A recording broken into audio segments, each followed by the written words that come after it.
দেখো বন্ধুরা, আজকে দুটো বাবু বেরিয়ে এসছে। মা কত সুন্দর যত্ন করে আর দুটো ডিমকে ঢোকাবার চেষ্টা করছে। জায়গাটা ওদের অনেক ছোট, খুব যত্ন হবে। এইবার বাইরে থেকে পোকামাকড় ধরবে আর খাওয়াবে। কত সুন্দর, শুধু একবার দেখো। আমি চোরের মতো পর্দার আড়াল থেকে ভিডিও নিচ্ছি, কারণ ওরা ভীষণ সাবধানী। দেখো কত সুন্দর, একবার দেখো। আরে বাপরে, ওই দেখো গো, ওই দুটোকে এবার তাড়া দিচ্ছে যাতে ওই দুটো থেকেও বেরিয়ে আসে।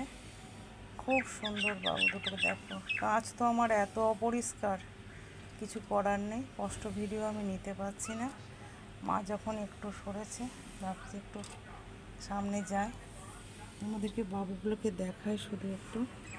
একবার শুধু দেখো কত সুন্দর, একবার দেখো, খুব সুন্দর। এবার আমি চলে যাই, নাহলে ওদেরকে ডিস্টার্ব করা হয়ে যাচ্ছে। আর ভেতরে এই যে উনি বসে আছে, মা গেছে খাবার আনতে। এখানেই কাট করছি, এদের মুখটা দিয়ে আমি কাট করব। খুব সুন্দর এরা।